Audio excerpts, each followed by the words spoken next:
The Still Loading podcast is brought to you by the wonderful people on Patreon. Amazing people like Matt, aka Stormageddon, Ryan K, Gilmer, Kevin from the Bit by Bit Foundation, Stephen P, and Mr. Biscuits have all been wonderful enough to support the show over there. So if you would also like to get your name read at the beginning of an episode, along with a bunch of other goodies, go over to patreon.com/stillloadingpod and check out everything it has to offer.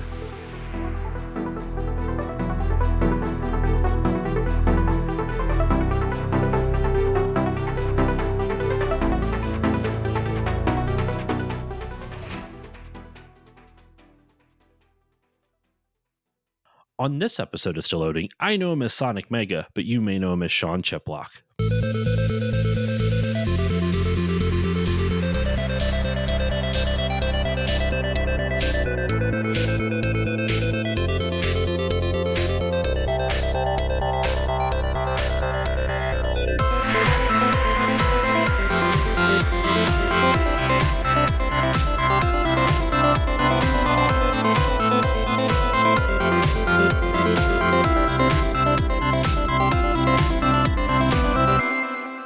Hello, everyone, and welcome to this new episode of the Still Loading podcast. I'm your host, Josh Koval, and today's episode, I have a wonderful guest for you. I'm so excited to speak with this individual, and I have a story to tell. I teased it a little bit off mic, so my guest will hear it in just a moment, but joining me today is voice actor and former Xanga blogger, Sean Chiplock. Sean, how are you doing today?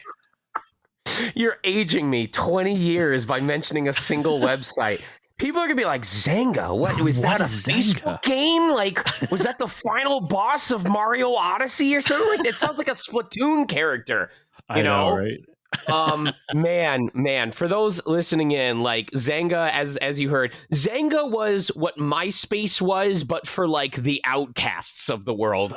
It had like the ability to code your site the way that like Neopets profiles could be. I mean, I'm sure MySpace had coding as well, but yeah, it had some basic stuff.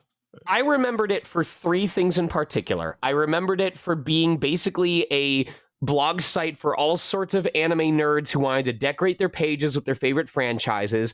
I remember the big trend being that you could embed a music player, and then if you knew like just the tiniest amount of coding, you could basically make that playlist as big as you wanted, and it could randomly select a song every time people visited your page. Mm-hmm. And then there was the part that I got the most entrenched in, which was, what were they called? E-points? Was that what they were called? I don't even remember that. So my history with Xanga, and yeah, for those who didn't grow up with it, Xanga was like, it was basically a blog, right? It was a customizable blog you could write on, and my original screen handle was Scary Guy 102. Don't know why I chose that. It was like I created in like 7th grade because I was like trying to think of something random, because I was at the height of like Family Guy popularity, and for some reason my uncreative ass like 7th grade brain was like, Scary Guy is random, that'll be funny, even though, dude, you know, without context, that's just terrifying to any individual just reading when I lied to the IGN forums when I was 12 to make an account, I literally just took the two video game characters I knew best at the time, Sonic and Mega Man, and slapped together, and it didn't ask me to add numbers in order to make the name, so I went great, and I've been attached to it since, so I get it. Mega ever since. Anyway, tell me more of your story. So I have two eras of my Xanga history. One was the Scary Guy 102 one, which I was attempting to like write blog. I don't even know I don't remember what I was writing about, because you can't access it. I have no idea if you can even get access to that anymore. Like if you go to the Xanga website, and Xanga, for those who are curious, it's spelled Xanga.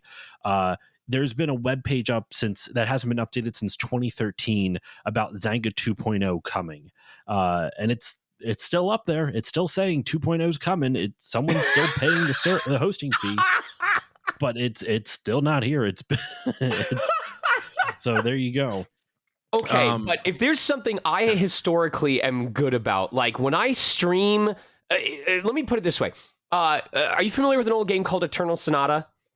I'm aware of it. I haven't really played it. It's like 20 years old at this point. But one day I'm streaming Eternal Sonata and it mentions Warsaw. And then like less than 2 days later, Studio Larian announces that they've opened a new studio in Warsaw, Poland. And like There was Wow. another game. There was another game that I was. Oh, that's right. When I played Mega Man X Command Mission, which is an old game on GameCube, you have to understand this game is even around the same age. A week after I started playing Mega Man X Command Mission, Mhm. Yeti released a Command Mission shirt, which is the first merchandise that this game has had in Wow. over 10 or 15 years. That is So, so funny. That's that dis- wild. all that to say, by you bringing this up, there is every possibility that within this year, Xanga 2.0 actually drops. Bring it back. Make me a sponsor, Xanga. Sponsor the podcast. I'll advertise it as long as you're not I like bigots or anything. But I will buy you lifetime premium on that site if it happens. Mark my words. that's just what. So the other half of my Xanga experience was I started doing a layout. So you know how like there was layout accounts where like you could download layouts for your Xanga site. I had Mhm, one because I was obsessed with Naruto. I did Rasengan Productions was the name of mine, mhm. and I did a whole bunch of Trigun and Cowboy Bebop and fucking Full Metal Alchemist. And the reason I actually stopped doing it, like I did all the artwork myself. I had like a totally legal copy of Photoshop that I had, and I made all the artwork myself with it. But I didn't know how to code, so I looked at another like designer's code, and I just took that and applied my own artwork to it. And th- that designer called me out on it, and I genuinely didn't think it was a problem. I folded like immediately. I didn't fight back. I was like, "Oh, I'm Right. so sorry." Then I just went away, and I never went back to Rasengan Productions, and that site is dead. But yeah. So those are my two eras. Now, the way you and I interacted, like we've never actually met until like this is like. I would say this is an official meeting. The way you and I interacted was you had a pretty successful blog on Xanga.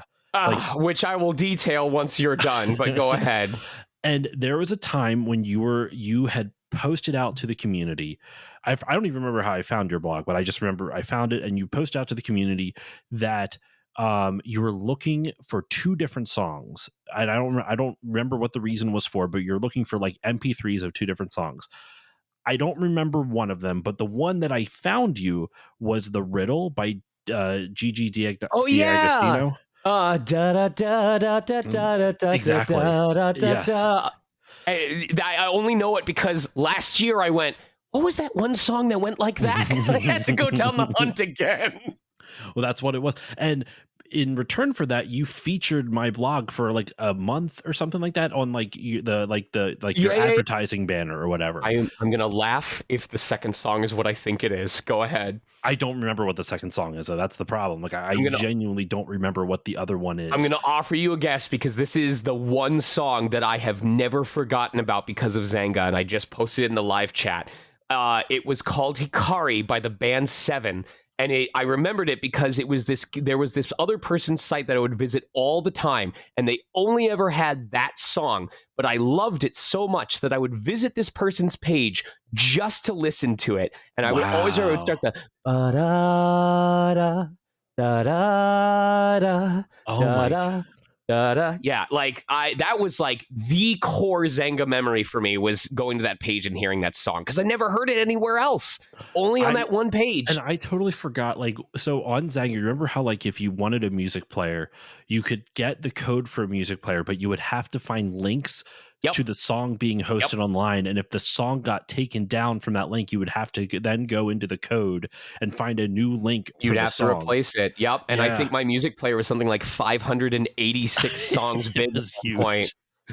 huge. Yeah, and so that's how we met. Actually, you featured my vlog on there, and actually did get some more traffic from it. I do remember that, and that was pretty much how we interacted. And then the way I came across you again was being just almost painfully honest. Is I had no idea you got into voice acting, and heard you on Land Party's podcast back when that was still going on. Lucas and Ryan were the hosts of it, but they have both since left the Las Vegas Review Journal, so that podcast is inactive.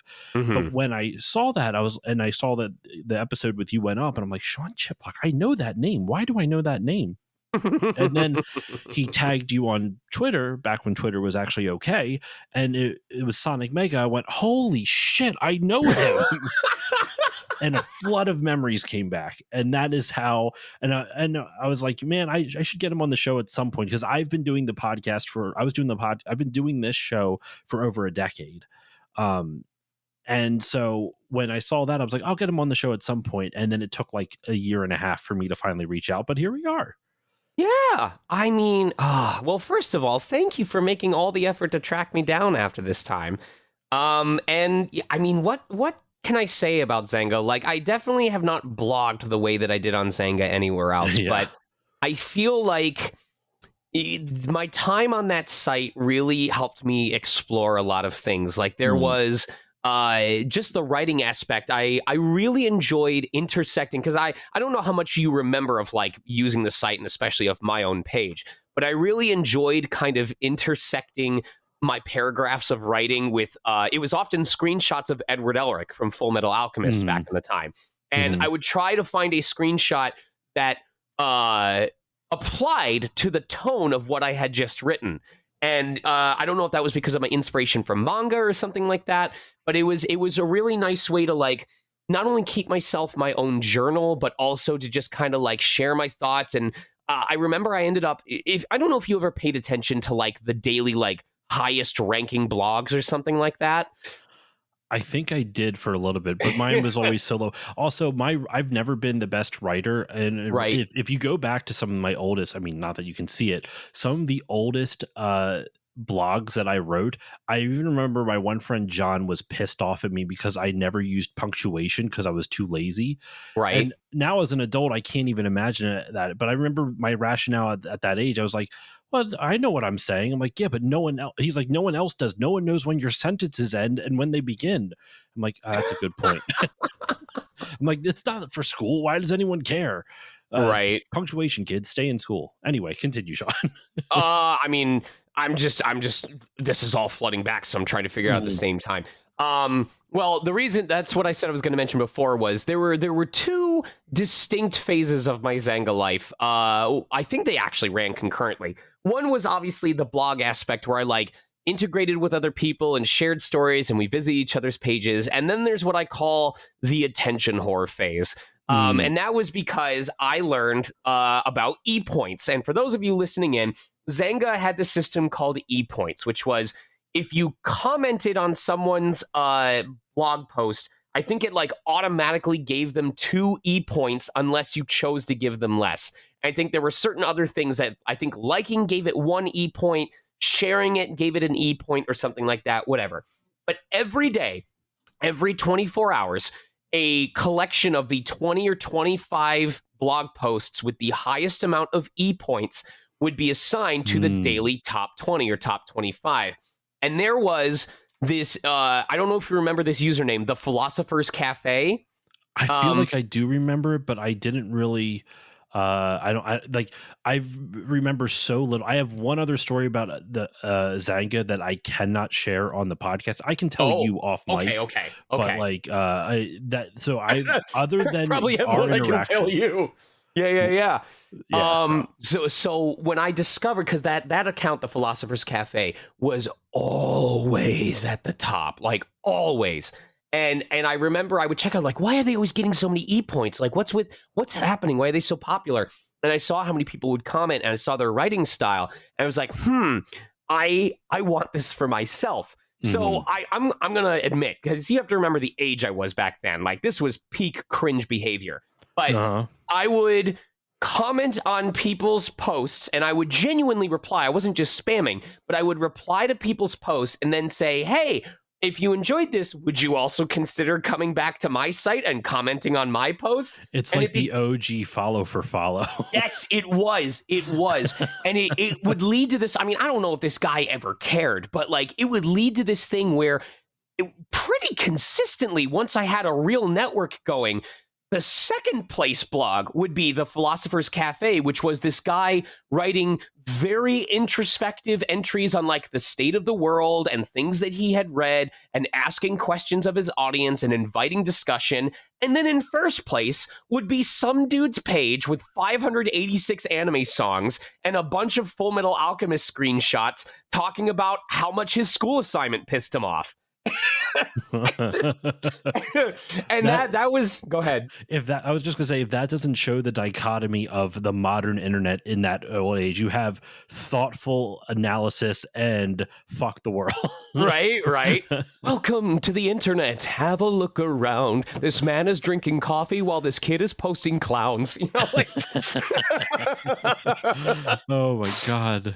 Uh, Wow, what a trip down memory lane, man. That is so funny though. The only other so I do have one other Zanga story, then I can get into the actual question. I have a whole bunch of questions for you, but I wanted to start you, off with Zanga here because yeah. Give me your story. I will do one addendum, and I'll finish off there, and then we'll get into the questions if that's cool. that is a-okay with me. Okay. So the what I was gonna say was I grew up religious, and one of the other pages we had, my friend Michelle and I created a band. Because we were still pretty religious. We were going to be a Christian band. So she created a Xanga page for it called the band was called Faithless Reason, which, in retrospect doesn't make a whole lot of sense for a Christian band, but whatever. It just sounded badass, and that's all that mattered to us. So we created that, and we had one practice where the drummer had a single snare drum, not even a drum set. And I think I had an acoustic guitar, and we had no bassist. And that was the beginning and ending of Faithless Reason. It had a whole Xanga page, and that's it. I mean, that was around the same age that my best friend and I were like creating a Flash animation group, because I really wanted to get into Flash animation, and we spent an entire week making like a 30-second intro to an episode that was clearly like heavily inspired by something that was already popular on Newgrounds. We posted it to Newgrounds as like a sneak preview. It got blammed to hell and back, and we gave up. It was just done at that point. But yes, my other story, that was your Xanga story, correct? Yes, yeah, that was it. All right, so the one I'll do to finish it off is to express how much Xanga has tied into my modern era. So those memes that are like the guy in front of a very tiny domino, and there's a very, very tall one at the very end? Yes. It's usually like how one semi-unrelated event leads to another. Mm-hmm. So being on Xanga and writing, even though this wasn't part of my main experience on Xanga, being on Xanga led to me meeting people or pages that would engage in roleplay and like character roleplay, which is what got me involved in a minor amount of character roleplay. That roleplay is what persisted into when I went to college, where I ended up being involved in a Pokemon roleplay chat. Not on Xanga. This was completely separate at this point. Yeah. So role-playing on Xanga, just intermittently, completely unprepared, is what led to me continuing to role-play when I went to college. Role-playing as that character in college imbued me with a sense of confidence, like playing a character that had like a sort of sarcastic confidence bled back into me and gave me more confidence. And that confidence led to me, I don't want to say landing because it was an equal partnership, but led to me entering a relationship with the girl who would become my wife. So wow. Weeaboo shenanigans on Xanga got me married to the woman of my dreams. That's fantastic. What a great story. Like, sincerely, what a great story. That's so cool. Who would have guessed two old girls from Xanga coming back together all these years later? Oh my God, yes. Take a shot every time we say blog site. How you doing, honey? Hello. It's been a long time. It's pretty good. It's pretty good. Well, 6 packs a year isn't a lot. Anyway, so yes, welcome to the show, Sean. To condense the last 20 minutes into 2 seconds, welcome to the show. I'm so happy to have you on. I'm very excited for this. So my first question, it's a softball question, but for those who do not know you and have not seen your library of work, just actually real quick, just some of the highlights, at least for me. You were Rivali in Breath of the Wild, as well as the Great Deku Tree. And is it Tabor? Deku Tree. Deku Tree. Oh my gosh, Deku. I'm so used to my own pronunciation. Yes, it's okay. Think of Deku from My Hero Academia. Good way to remember. Never actually watched My Hero Academia. Okay. So, fun fact: I am woefully out of touch with anime, which I'm planning on correcting. This is a little teaser for my listeners. My listeners know I do a monthly movie podcast where I went through all the James Bond movies. I'm going through all the Fast and Furious movies. once Fast and Furious is done, I'm going to pick an anime series and I'm using it as a jumping off point to get Ooh. back into anime. Where each episode of the podcast, I'll probably do 3 episodes of whichever anime I end up choosing, because Right. normally, since it's a monthly show, the episodes are like 2.5 to like 3 hours long. Like it's a crazy Sure. long podcast. And right now with Fast and Furious, it's called Still Family. With anime, it's probably going to be just called Still Animeing, because that's just a stupid name, stupid pun off of Still Loading, but it kind of amuses me. Right. So I'll probably do Still Animeing next, and then I'll pick a show. I'm not quite sure yet. I'm leaning towards Pumpkin Scissors. I don't know why, but I'm leaning towards Pumpkin Scissors. Maybe because I have the DVD of it, but I've been meaning to Okay. watch it for some time. Anyway, I say all that to say that I have not watched My Hero Academia, even though I know it's an incredibly popular show. Uh-huh. Yes. And in fact, we have Vigilantes, which is like the spin-off show that's now coming out as well. Okay. So yes, but Sean has been he was in The Legend of Zelda Breath of the Wild, also in Danganronpa, Fire Emblem. Like Octopath Traveler, I've actually been in the middle of trying to play the original one, and it's a very long game. It's taking me a while, but you've done so many different voices, whether it's in anime or video games. So just for my listeners, so they know, and you were in the VeggieTales show. Yes, there was a VeggieTales reboot where I voiced Scooter, which was one of the first times that I had a professionally broadcast Scottish accent. And then we also had Awful Alvin, who is in a very endearing friendship with his lamp, and I got to talk about that. So, wow, that's wild. I VeggieTales were a big part of my childhood, so that's really funny. It's just I didn't even know there was a VeggieTales reboot. Anyway, I'm losing the thread already. But Sean has been in many projects. So for my listeners who don't know you and have not heard your work, how did you get into voice acting in the first place? Like I said, it's a softball question, but as Stan Lee always says, it's somebody's interview podcast is their first podcast. So if they have not heard it before, I want to give them a little bit of context. I have to wonder. I swear this probably still happened during the Xanga era. I just don't remember how often I would write posts late into the evening, because I've never brought it up in any of my other times of answering this. But when folks are asking, like, how'd you get into voice acting, I usually go, do you mean like how'd I get into the professional sphere? Like, how did I first discover it? And I figure I'll just start from the beginning and then kind of get faster as I go along. I was, at least when I was younger, I was always a night owl. Like, if I was supposed to be up for school at 6:30, I was staying up until 3 a.m.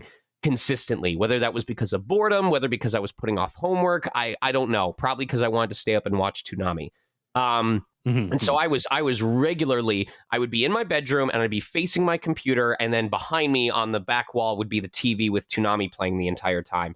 And when I say late, I mean like doing my dailies in Neopets, trying to get my last couple of games of Neo points in before the servers reset at 3 a.m. because we were in Eastern time zone. And I knew usually when it was time to start going to bed, because Toonami, back then they would cycle through they'd cycle through their roster for the evening twice. It would be from 12 to 3 and then from 3 to 6. So when that evening's episode of Full Metal Alchemist was replaying, that's how I knew it was getting to be like 3 o'clock, 3:30 in the morning. Okay. Now, what is so strange about all of this is that the environment that led to me discovering voice acting was exactly the same as it had always been.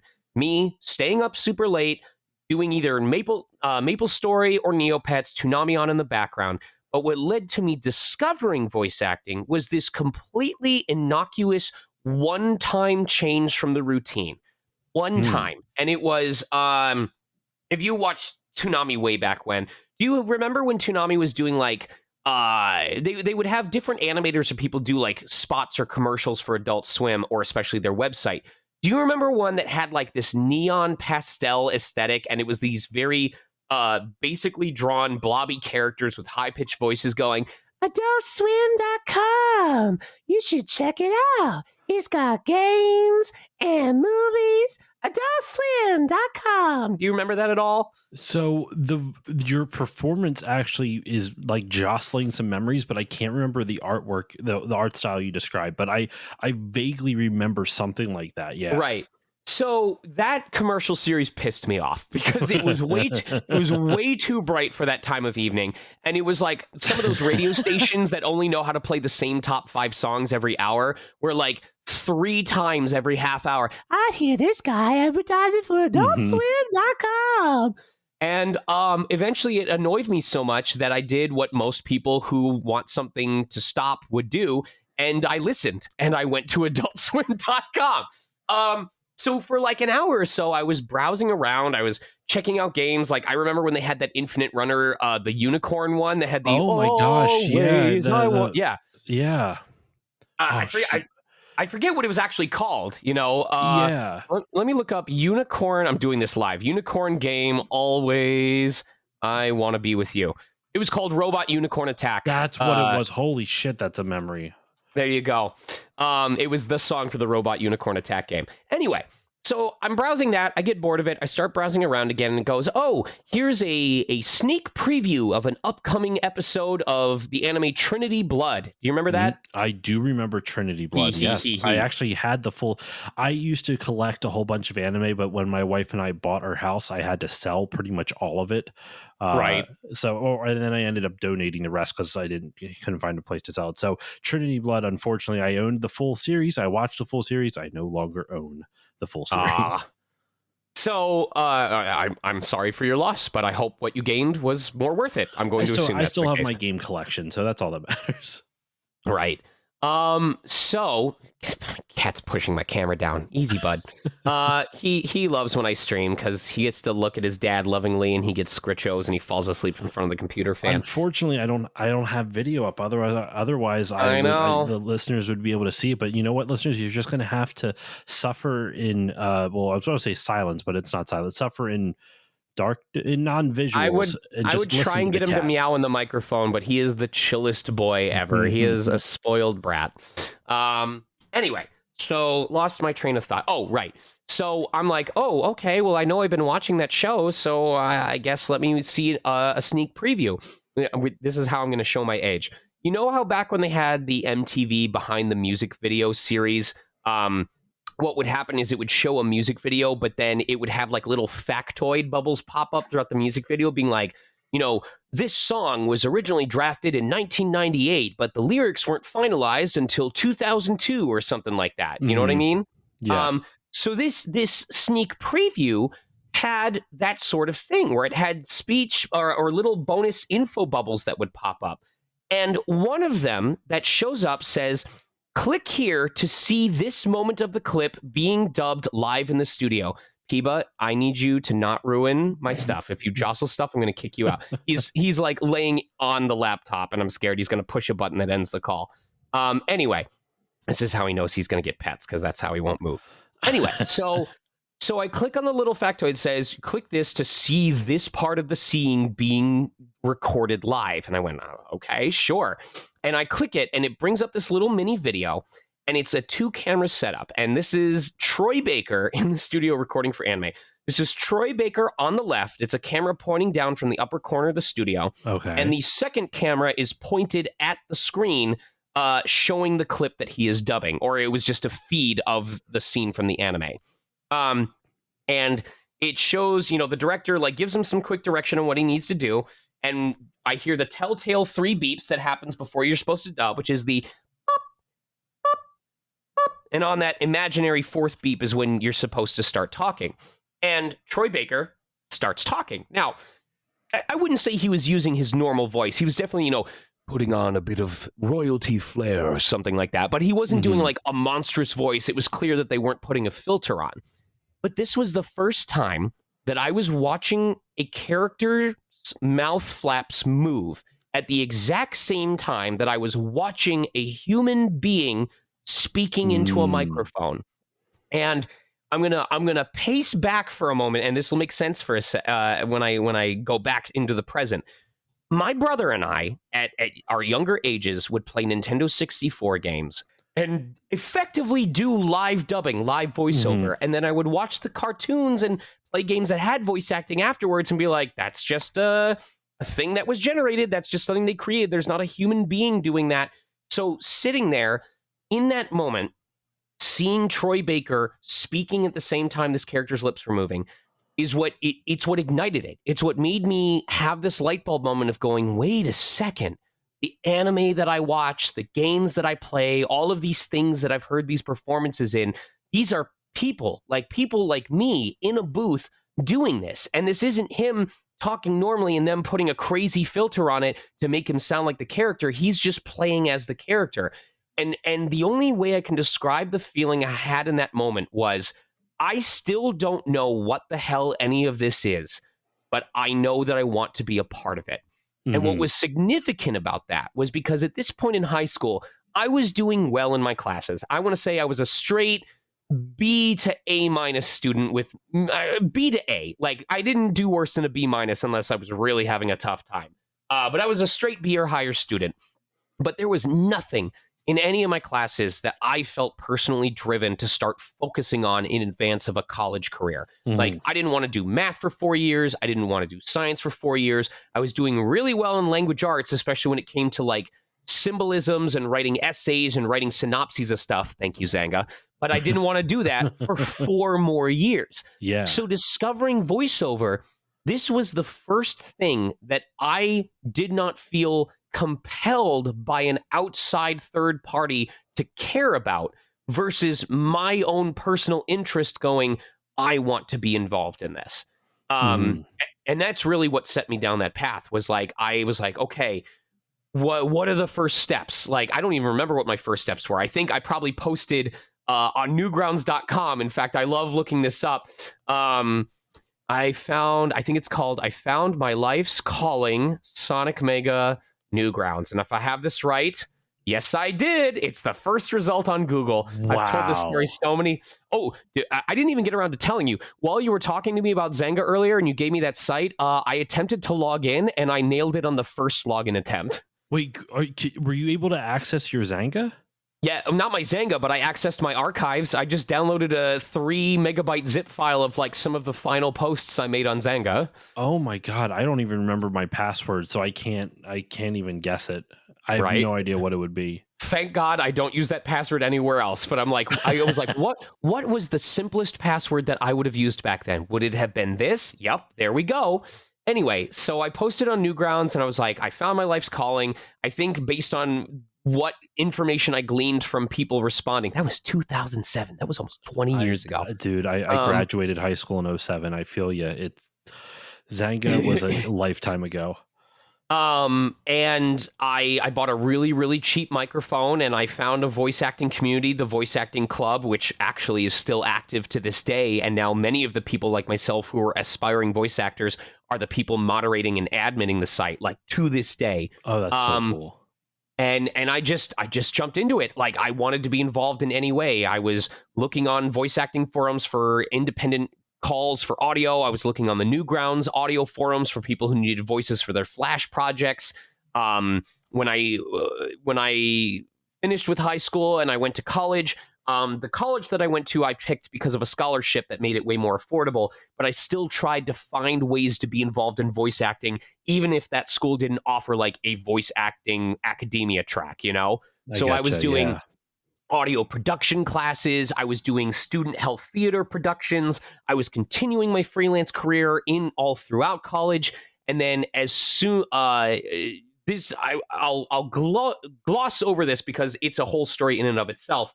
But during my first year in college, I found out about an opportunity to perform in a competition called AX Idol. You can find those videos online if you look up AX Idol 2009 finals. I can actually just do it right now, Sean Chiplock, because I tell this story so damn much. Here we go. And that's how I got like on the radar of Bang Zoom, who I have done many projects with since. I told them that I wanted to finish my college career. I told them I'd reach out to them once I moved out. That wasn't for another 3 years. Used the rest of my time in college to build up my experience and kind of try to build a savings for moving out to California because I knew that there were a couple big hubs for voice acting, either Texas, Chicago, New York, or LA, and LA was the biggest one. And I laugh to myself as I say that because during college, I remember looking in a playbill of a theater production that I went to go see. and like something like 80 to 85% of the actors in there, they were all asked like, what do you see yourself in 5 years from now? And like 85% of them were like, I want to be on Broadway. I want to move to New York. I plan to move to Chicago. It was one of those three. And Okay. I remember looking at the pamphlet going, this is so stupid. Are none of them original? Are they all going to do the same thing? And then, of course, I moved to Los Angeles with thousands of other actors, you know? so so that was the Cosmos going, you ain't slick, champ. You ain't special.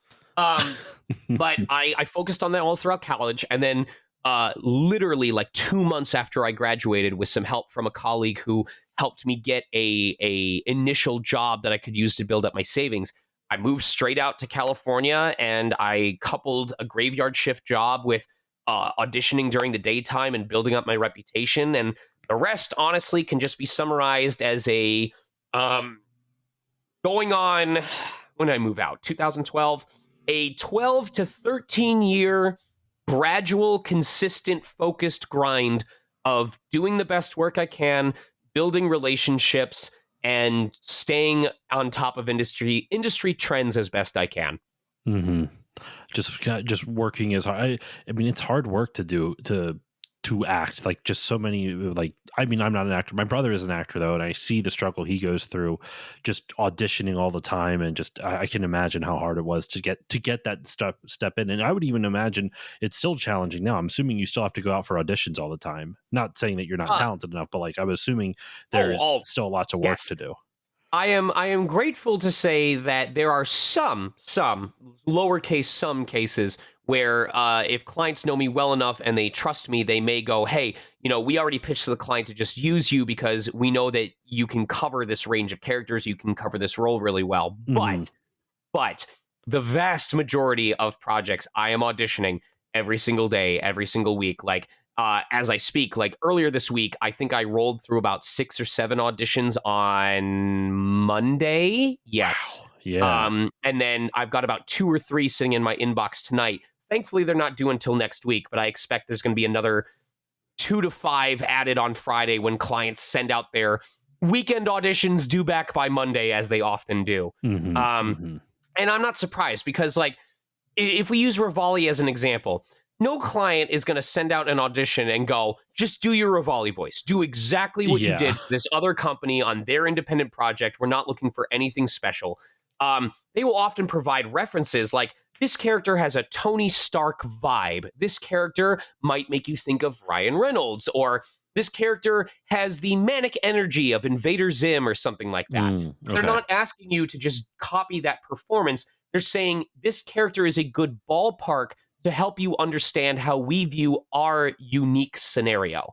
Um, yeah, Yeah, it's like they're giving you they're giving you a color palette, and you have to actually make the painting then. yep, yep, yep. Uh, So I could that's see that. actually a very astute way of putting it. Good job. Thank you, thank you. I podcast. I know what I'm doing. Um, no, so one of the questions I had too as well. You've done a lot of acting, both in animation, but also obviously, well, anime is animation, but anime, gaming, and whatnot.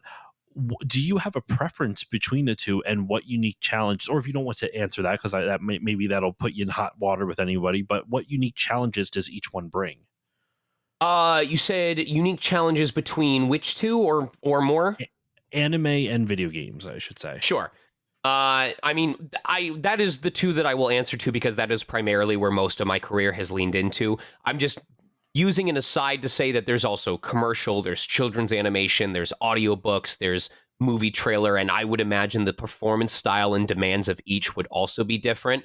But I'm just saying that so that people listening know that it's not just about anime and video games.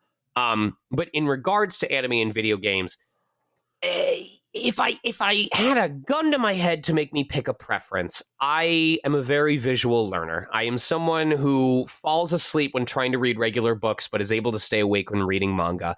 I really, if I get audition sides that have character images or character references, I feel a lot more confident than if I just get a wall of text and I have to make a decision for myself. So I do appreciate that anime sets the scene for you and just encourages you to match the vibe, so to speak. hmm Because I consider myself pretty skilled at parroting what needs to happen. Like when a client says, "We loved that take. We just need you to give us exactly the same read, but to change this one word." I find that I'm very consistent at being able to do a read that would be indistinguishable if it wasn't for that one change.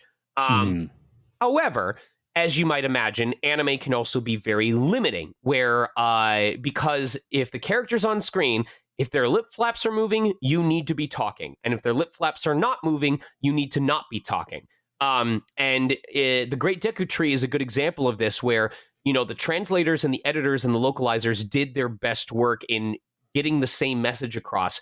But if the Great Deku Tree had like very sudden, awkward pauses in his speech, and there wasn't a really sensible way to force that pause into the English translation, you would end up with stuff like, "Many have referred to me throughout the ages as a Deku," or no, it was, sorry, I glossed over it. It was before ages. It was, "Many have referred to me throughout the ages as," where it's like, it's a slight hitch, but you're like, that was a little weird. You know what I mean? Hmm. And video games can be a little bit more free form in that regard. I make that example, and it happens to be from a video game, but that was a pre-rendered cutscene, so whatever. Video games, if it's not a pre-rendered cinematic, will often have either they're completely free form and like the player can listen to it as long as they want and then just push the button to proceed, or they have a window of time. Like if the Japanese audio is 7.2 seconds long and the client says that they have a range window of 0.3 seconds, then technically you can deliver that line any way that you want, as long as what you're saying is said within either 6.9 to 7.5 seconds. Does that Okay. make sense? Yeah, that makes sense. And that's just in the cases where maybe you're matching original audio and there's a time limit. Because I've done projects like Diablo, where there is no time limit, where I am free to explore the line however I wish. I know that there's a lot of actors who prefer that type of medium because they feel constrained to a specific type of performance when there's a time limit on it, and they would rather be allowed to, feel out their character, explore the scenario, see what bubbles up, go for something a little bit more organic, if that makes sense. But even if we look at the business side, anime still pays pretty pitifully. It used to be $75 an hour, sometimes as low as $30 to $50 an hour, depending on the region that you were in. But it's recently upgraded to $125. Video games are $250 an hour with a 2-hour minimum non-union, and then union contracts are up to 4 hours for about $956 and change. I find that funny because if we think of a series that has a lot of yelling in it, like either My Hero Academia or ReZero, which I did play Subaru in, ReZero had a lot of screaming. I mean, a lot of yelling, a lot of intense moments. Anime in general is very exaggerated. But whether I had a very soft-spoken performance for 2 hours, or whether I was screaming bloody murder as my character was killed over and over again for 2 hours, it still paid $250 for 2 hours. Whereas a lot of video games, yes, they'll have battle elements, but it's very rare that you're speaking at an elevated level for very long.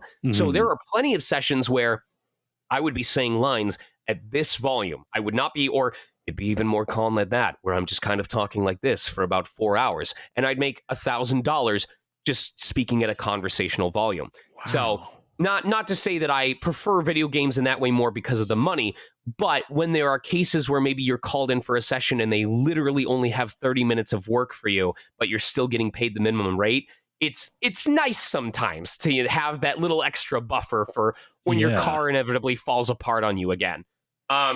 So all that to say, my heart grew up on anime, and I have an attachment, and no matter how big things get, or even if I get busier and busier, I hope I'm always able to continue doing anime in some regard.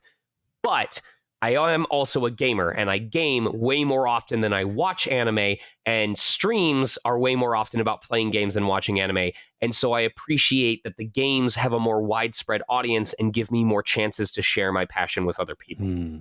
I gotcha. And you talking about growing up with anime, I'm surprised I didn't include this on here, but what's an anime for you that was super formative? Like what's an anime that pops into your head that just like really spoke to you? What it does?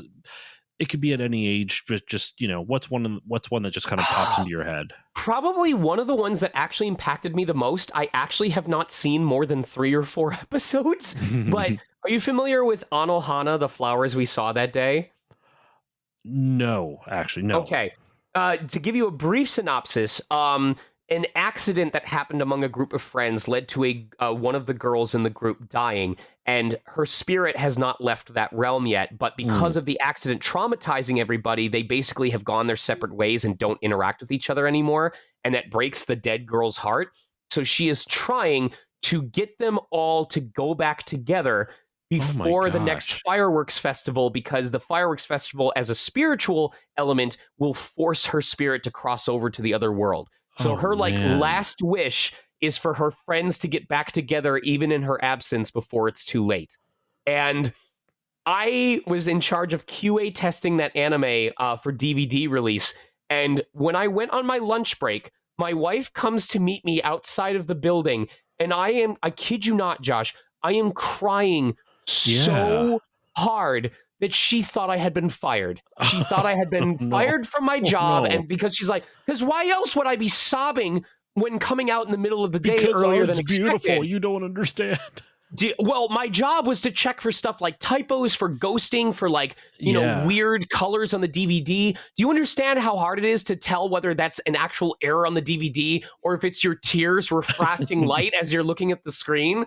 And do you know how awkward it is when there's a colleague sitting in the room less than 5 feet away from you, focused on their game, and you're sitting at your desk going,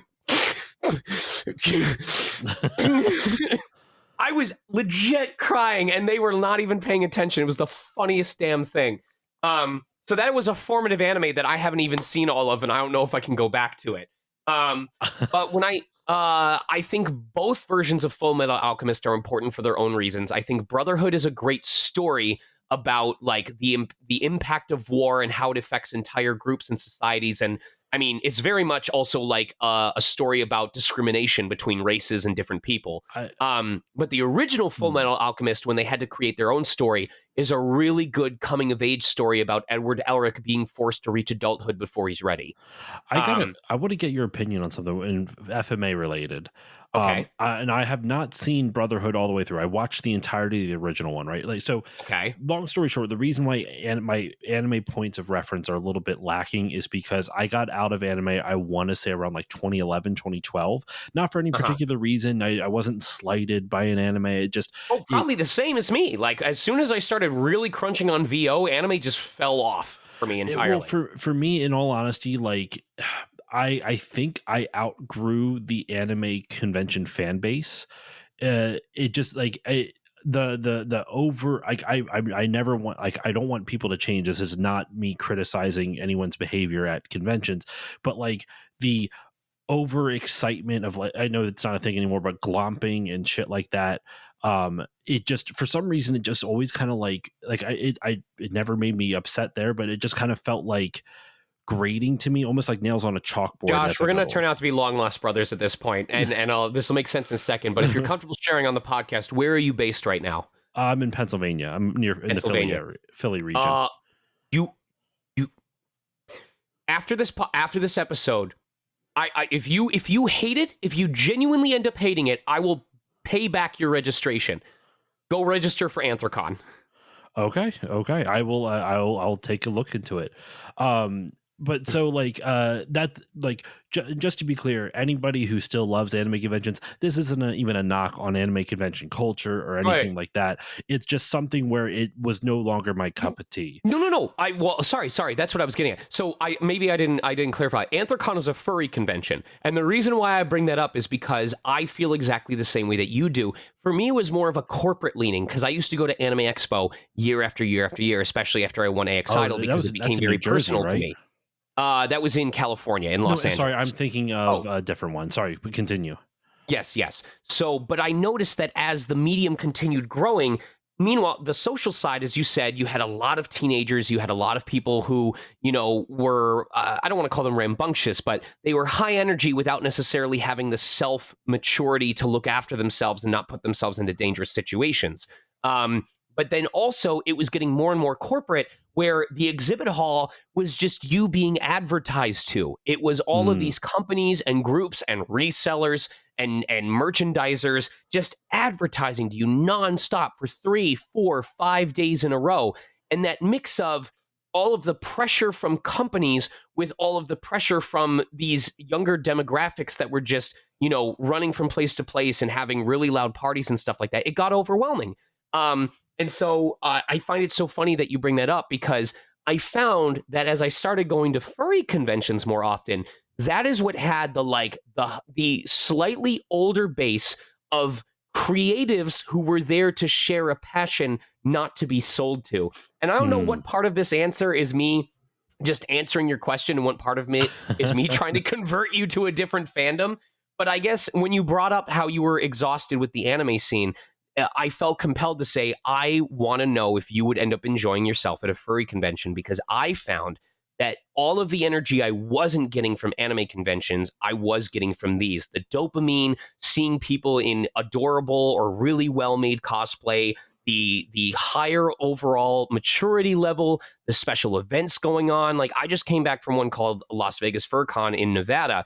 It was like a weekend getaway summer camp for adults. It was Hmm. so cool and laid back and party filled, but entertaining. And it was never too much. You had an option to be involved. You had an option to go and chill somewhere else. But I'm just saying, it's out there. I promise. If you're I've not getting it, actually go ahead. my fix for like the convention circuit is turned to like retro game conventions. Like I like Oh, a yeah. Retro World That's also a good Expo. option. Up in Connecticut, I really like Retro World Expo a lot. Too Many Yep. Yep. Games, which is kind of closer to my area. Though that one is very corporate. It's run by the same company that AVGN owns, Yeah. but Yeah. it's Yeah. like kind of like YouTube corporate as opposed to like like Right. corporate. So like it still retains a little bit of like a more indie-ish vibe, but the reason I was going to bring it back to the Full Metal Alchemist question I was going to ask you Sure. to get your take on. And I went through that whole thing just because I don't want people to be mad at me Right. for not Sorry for that watching anime. side tangent. No, hey, it's a podcast. It's built for side tangents, baby. That's how it works. But what I was going to say was my question I want to pose to you. Do you feel the original Full Metal Alchemist that they had to kind of make their own story a little bit?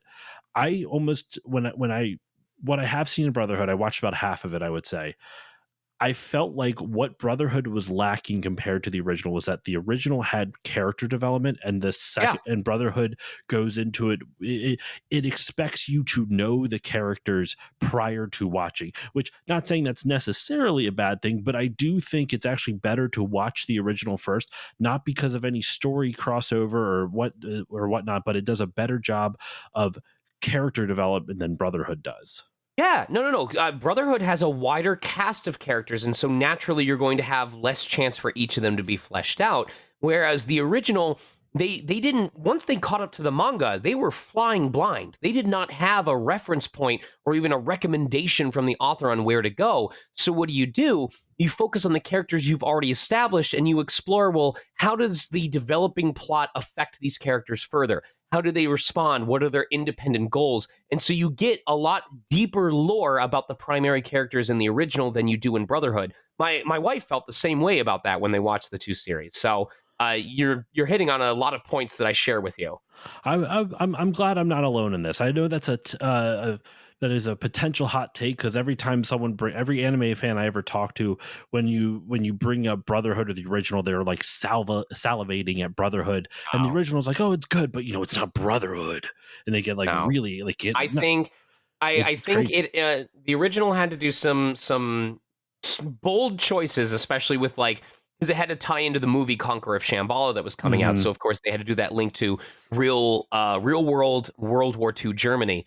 But I think it had a lot of heart, and I think for something that literally had to create its own plot line, that it did a very solid job, and the vocal cast did a great job in helping ground it at the same time. Hmm. So I we can argue till we're blue in the face about which series is better, and I think that's a wasted point. I think it's worth saying that for its time and for what it was facing, The original FMA did a wonderful job of turning inward and saying, instead of trying to create a grandiose story that is outside of, the realm of believability, let's explore the human condition. Let's explore what drives people to do these illegal, immoral, impossible things. Let's see what drives people to act on behalf of themselves versus on behalf of others. Let's see what drives characters to do things that they regret, and whether the regret is stronger than the desire that they needed to do what they needed to do. Oh And all man, of yeah. these are very uncomfortable feelings that we often don't address in a world that's always always asking us to divert our attention elsewhere. One thing I remember, even like when I was first getting into it, when I was trying to evangelize anime, to bring it back to my religious upbringing, I was trying to evangelize anime. I would always cite FMA as like, you should give this show a shot, because like the whole idea was, the equivalent exchange of it all, and that, how far are you willing to go for people that you love? Are you willing to defy nature for Right. attempt to defy nature? Are And then obviously the whole thing goes wrong in the event. For slight spoiler, I won't go crazy with it, but for when Alphonse loses his whole body, and Edward loses the arm and leg and all that stuff, and it's the attempt to bring their mother back. Like, what is the equivalent exchange for a human soul? And that's like, it's funny, because like that sounds like a very like surface level reading, but if you really think about it, that's the entire premise of that whole Right. of their backstory. And the show then explores like, what are they willing to do, like what, like almost in essence, like the show is like, this is the equivalent exchange, this entire journey they're going on. This I is what just I just think of Izumi Curtis, like the strictest person, one of the strictest people in the entire show, who like literally browbeats the brothers into understanding reality and the laws of the world, because when they lost their own kid, they immediately said, screw you to the laws of nature, and said, I'm going to do whatever. If there's even a chance of bringing my baby back, the thing that matters the most to me, I don't give a damn what the rest of the world wants to tell me is possible. And that's a very raw emotion of like, at what point does human desire and ingenuity and drive overrule the laws of the universe? We Mhm. think of how in science we created vaccines. We took cultures of diseases and bacteria and found a way to use them to protect us against them.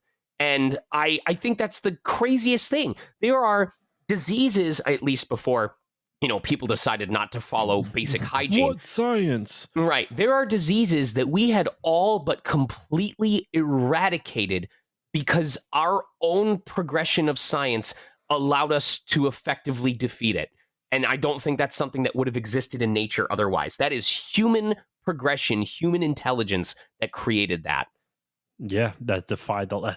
That's an interesting comparison to FMA. Like in a non like Full Metal Alchemist obviously is a very heightened version of going against nature, but it's still like, it poses that question. Man, that's I. This is not a Full Metal Alchemist podcast, though. I could totally like. I would Right. have to rewatch it, and man, I would love to have you on to do It's like more of a deep dive on it. a much smaller example. I'm probably getting this wrong, but like there was that technique that they learned about like cement or something like that, where like you actually create stronger cement if you allow small pockets of air to exist within it, because if it's just completely solid material all the way through, then like any fault in it ends up creating like a huge crack that completely separates it. It was something that either the Romans or the Greeks did.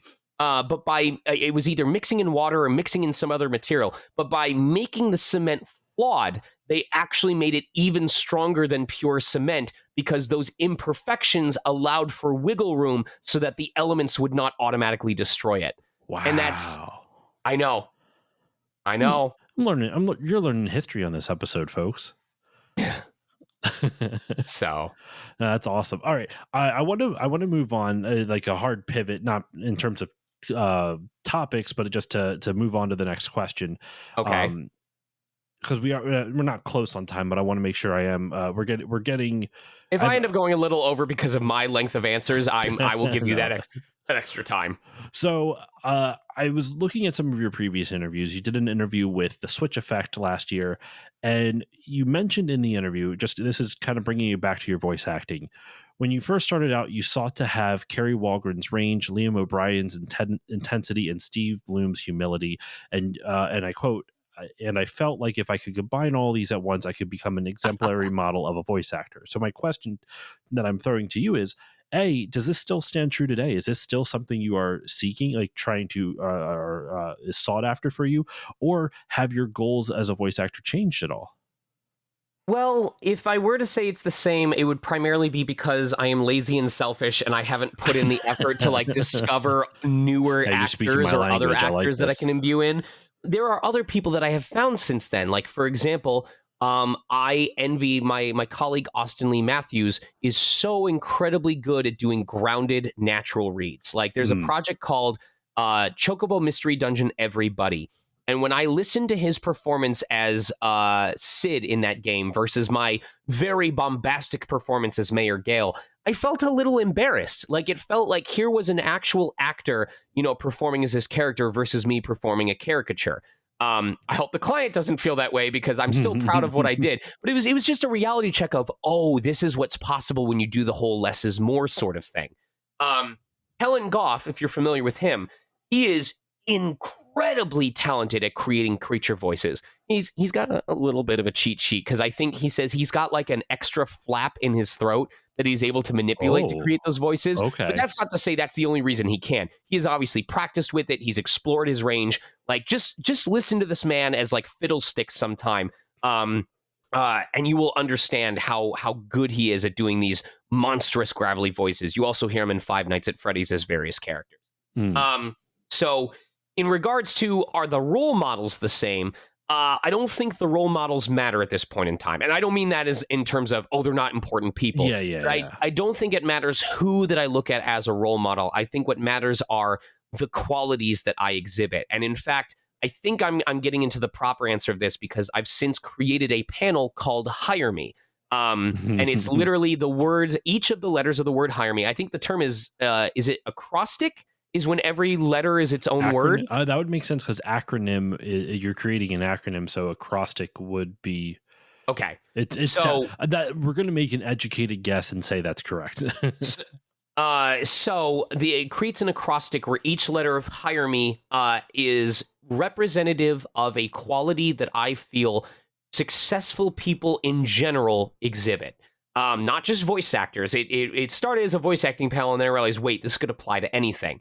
So to spoil people who aren't going to be able to see my panel anytime soon, the letters for hire me spell out helpful, independent, responsible, exemplary, malleable, and empathic or empathetic. And then Mhm. the smaller, it's actually called hire me please, and the PLS are smaller but still important qualities of being passionate, learning, and sharing. And so what I have said is I feel like all of those qualities contribute towards being hireable.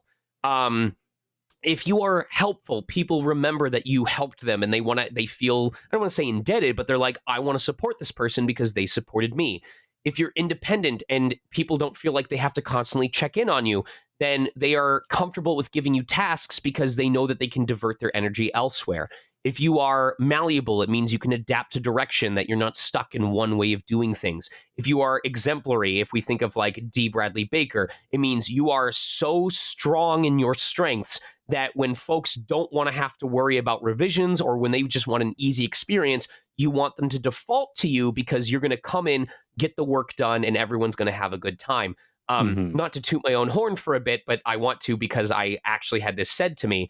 A client told me that in jest, well, in loving jest, that they would have conversations with a different client that I have worked with, and that other client would be like, "Oh yeah, I love Sean. Whenever I see that he's on the schedule, I know that we're going to have either an early lunch or at least a much easier time dealing with this project."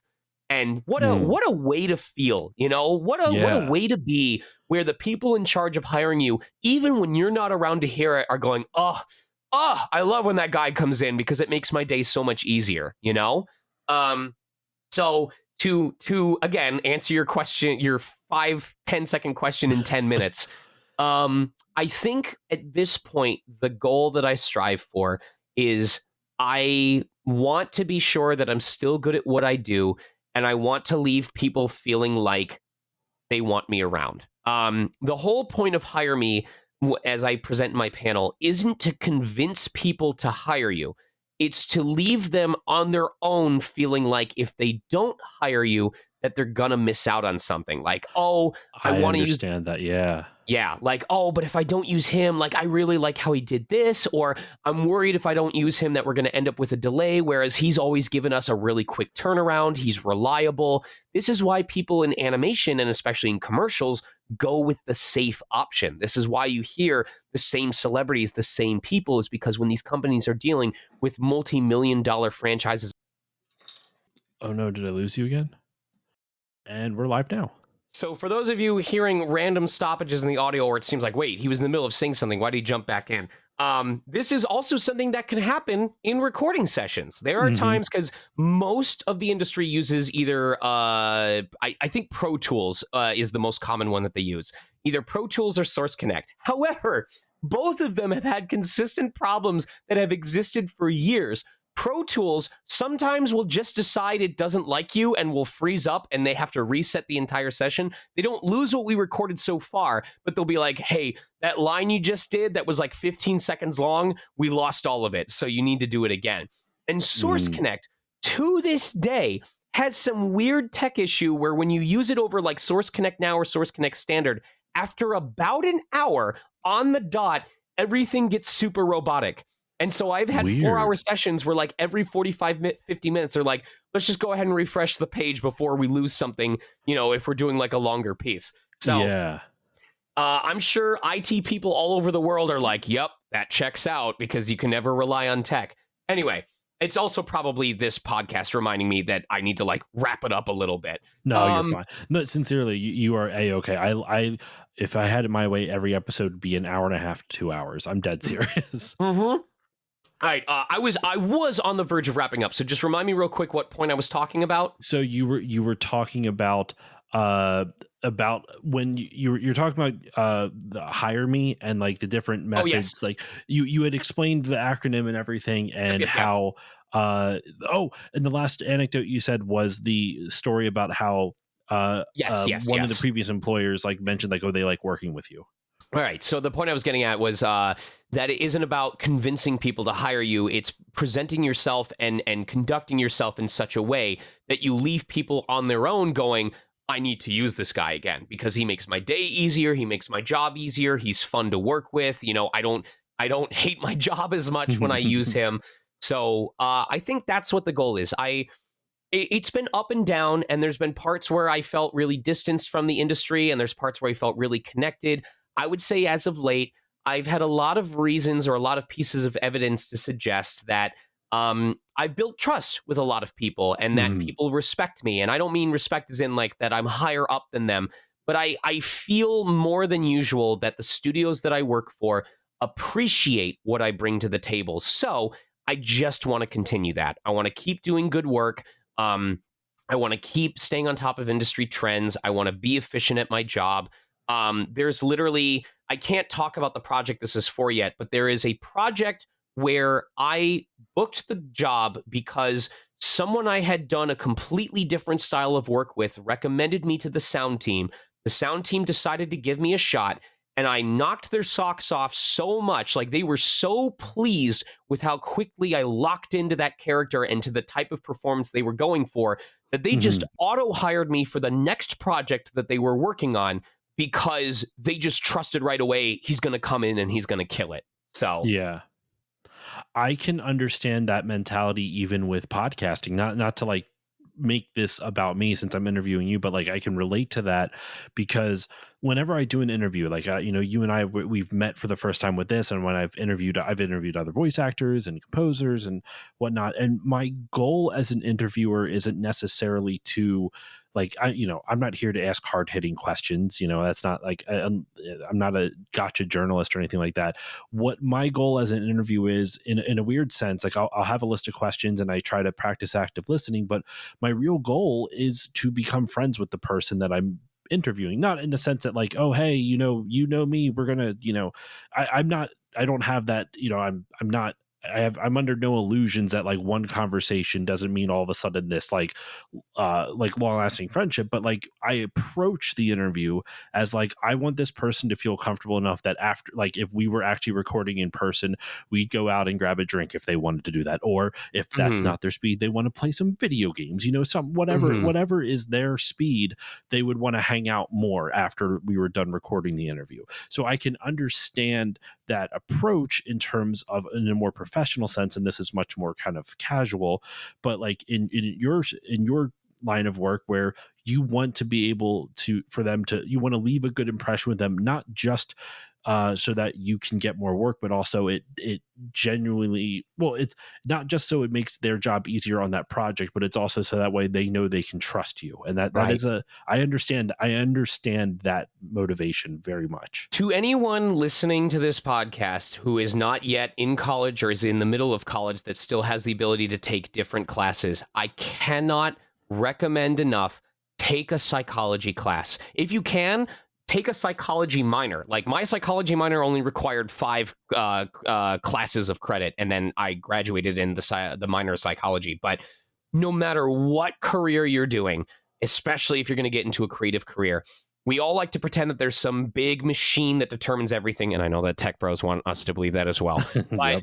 um, at some level, you're gonna work with other people, whether that's the person you're reporting to, whether that's a colleague in your office, whether that's a person interviewing you for a podcast. You are going to interact with other people. And I say this as a massive introvert. I can contentedly spend 18 hours of a day gaming on my phone on the couch and not speak to a single person, and I would consider that a great day. So listen to me when I say the easier it is for you to understand how and why and in what way people act, and the easier it is for you to understand the value that people put on successful interactions, and especially the value they put on people who make them feel comfortable, safe, and productive. I promise you, understanding that will do so much for you, because there is so much of the working world that isn't just about skill set, but also, do you make the people around you enjoy their work? There are countless examples in voiceover of people who are incredibly talented. I will not deny they are talented, but they are really difficult people to work with. And I promise you, the minute the studio finds someone who's even slightly as good and also much easier to work with, they're going to use the other person instead. Mm-hmm. I So, mean, I mean that makes sense to me. It's kind of an extension of it's who you know as well, and like the only way you get to make those connections is by, like you said, making people comfortable around you. You're building friendships. Like I once again, I never go into like, whether when I networking for the show, I never go into it with the expectation that like, this person and I are going to collaborate. It's more just like, you're in the same space as me, you seem cool, I want to hang out with you more often so we can, like, all rising tide raises all ships, as it were, right, right, right. that kind of thing. Yep. uh so I And totally understand that. you hit on it as well, because uh, networking is the business $50 word for making friends. That's all it Yeah. is. Because at some point, I guess making friends sounded like too much of a schoolyard type of thing. No, but I'm Yeah, serious. I agree with you. I'm not laughing because you're wrong. You're not wrong. You are But the not more wrong. you get into it, the more you realize, okay, why am I networking with these people? Oh, because we're both interested in this thing, whether it's voiceover or something else. When someone refers a job to someone, they're like, hey, I know that this person likes this type of work. I want to make sure they're aware of this job listing because it might be relevant to them. No different than you being friends with someone who's a big fan of RPGs and going, hey, have you played Baldur's Gate 3? Do you want to try it out sometime? That's Hmm. all it is. That's all it is. So if you know how to make friends and you know how to maintain relationships, it's going to do so much work for you, because we want to look after the people that are important to us. Hmm. Hmm. And I would even say, like, I hope this doesn't come off as conceit or anything, but like when you do that, you try your best to be as genuine as possible with it, because generally you can read through someone who's just there for like the connection, right? Sure. Like, And not saying that's it. Like, let's be real. There is a selfish aspect to it where it's like, yes, this is also good for me, but you should also do it because you want to become friends with, or you want to network, become friends with, right? The person that you're interacting. And if there's someone that like I end up networking with and we don't hit it off, then I don't Right. begrudge them or anything. Even if it would be something where it would be good for my podcast or good for whatever I am trying to achieve. I just don't interact with them, not because they're a bad person or this and that. I would feel disingenuous trying to foster a relationship that I wasn't feeling. Mm. You know what I Yeah. mean? Stuff like that. Yep. Anyway, I think passion is a very important part of it. I've mhm. said often that I find myself to be a very passionate individual, and I do my best to temper that so that it comes off as like professional passion and not like idolatry or something like that. Mhm. But I think passion is important because if the passion isn't there, then as you said, you're forcing it or you're just trying to get the business aspect out of it. But when you're passionate about something, it's so easy to be organic and authentic because it's coming from a genuine place. Yes, dude, absolutely, absolutely. And in a weird sense, sometimes also it's good to do like this isn't maybe networking in the sense of just making friends, but like I've had people on the podcast before that I've never experienced their work. I had no passion for the work, not necessarily in a negative or derogatory way. It's just I had no frame of reference for it, is for a Hmm. better. But by being able to interview them, because when I conduct interviews, I try to do research on the person I'm interviewing. Hence, like what I asked you before, like what's with your interview with the switch effect. Like I did research trying to look into it. Hmm. Um, and by doing so, then I end up learning new things about it, and it broadens my horizons. Even if I end up determining, like, well, this isn't really my cup of tea, at least I know that cup of tea is out there, right? Like, I otherwise I Right. would never have known it existed in the first place. I almost feel like, in a weird sense, like networking can be a good thing as well, just to broaden your horizons, even if there is no connection made. It's just now you're exposed to something new. Hmm. But anyway, we should probably move on to. I was not expecting this type of conversation, and I'm absolutely here for it. I am Okay. all Okay. for Okay. like, no, I genuinely love like I don't know if philosophical is too pretentious a way to describe it, but like this type of conversation, it's a lot more fun for me than just like, so how's the weather or whatever, Right. like what I try maybe this is the behind the scenes for the listeners. When I do interviews, I try to ask questions kind of in the same veins as like hot ones, in the sense that they aren't necessarily just the boilerplate, the softball ones, which I do think you need. I genuinely think you need those questions in interviews, but you also want ones that invite conversation and not just necessarily here's a question, here's an answer. And Hmm. if they can invite conversation, then you can have conversations like this where we can go on 10-15 minute talks about like networking and our approach to it, or like when we were talking about Xanga and reminiscing about the mid 2000s and stuff like that, Right. like that, like you can't, that's much more organic than having just like the, okay, so on this project you voiced this character, how did you approach this character, which I do think there's a place for that, but then that should always be the jumping off point, right? And Right. then you use that as if you can practice active listening, you can then use that to then twist it into, maybe not twist is the right term, but then leapfrog into something that's maybe adjacent to whatever that Hmm. question is. Yep. But okay, so I only have a few more questions for you. Okay. As a once again hard pivot, I don't have any good transitions for these, so I'm just going to move right along. What was a show, what was a project that you work on, whether it's a show, a game, a movie, or otherwise, that when you got the role for it you couldn't believe you landed it? Um. So I'm just trying to make sure. You said what is a role that when I landed it, I couldn't believe that I landed it? Yeah, like you were just so like you were excited about it, but like you were so surprised, like, oh my gosh, I got a role in this project. Yes. Okay. So I mean, the most obvious answer I feel is going to be Breath of the Wild because that was. I'm gonna. I tell this one a lot, so I want to try and find another example before I come back to this. But this is a story worth telling because it is like the prime example of what I talk about when I say that the passion sometimes elevates something from just a good job to a hire me job. You know what I mean? Mm-hmm. So if I think of another example, a role that I landed, I want to think of a different example. I'm gonna look through my BTVA and see one. Okay. And you can Sorry, take your time. I'm No, scrolling through all of it. dude, it's not a live medium. That's the beauty of it. You have no idea how often I have to edit my own stuff out. So you don't have to apologize at all. I feel like there's value to it because it also forces me, like, as people are hearing me live, going through like my whole chronology, going, wow, I've really gotten to do a lot of things over the years. Okay. I think so. This one was not so much I can't believe I got it, because there was this definite confidence of like, I know this project better than anybody else. Mm-hmm. But there is a game that I'm not sure how many people remember, maybe you will, called Final Fantasy Crystal Chronicles.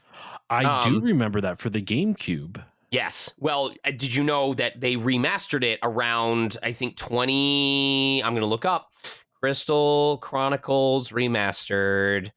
It came out for Nintendo Switch in no, there's no way that was 2003. No. That was the original game. Looking at Nintendo.com. Bear with me, everybody. Let's see, Nintendo Switch 2020. So literally the same year as the shutdown for COVID. Okay.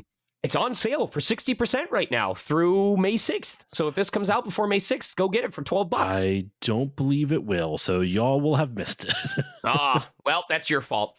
Not you, the podcast hoster's fault, but the audience's fault for not already being a big fan. You should have known in advance, listeners. You should have read my mind. So if Legend of Mana was like the game that I was addicted to on a PlayStation console, Crystal Chronicles was the game that I played over and over and over and over and over again.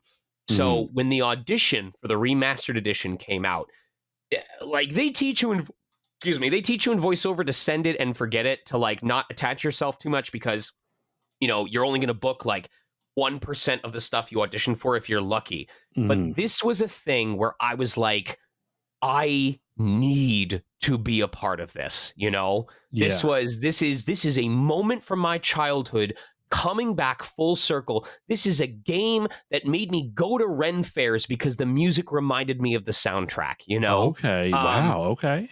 And so when I voiced 3 characters. I voiced Megaj, who is the older guy from the thief band that you meet throughout the game. I voiced Nocfelna, who was a previous side quest character, but the remaster like introduced the ability, like end game bosses could drop like character cubes that would let you take on the appearance of various NPCs, but they had voice dialogue for battle. But the third character was Stiltskin. And Stiltskin is the Moogle that you meet at the beginning of the game, who gives you the tutorial on the beach shore and who shows up sporadically throughout the game as you progress all the way up to the last area of the game. Like he is the last bit of lore that you can get from the game before it just becomes an endless cycle of repeating dungeons and there's nothing new to acquire.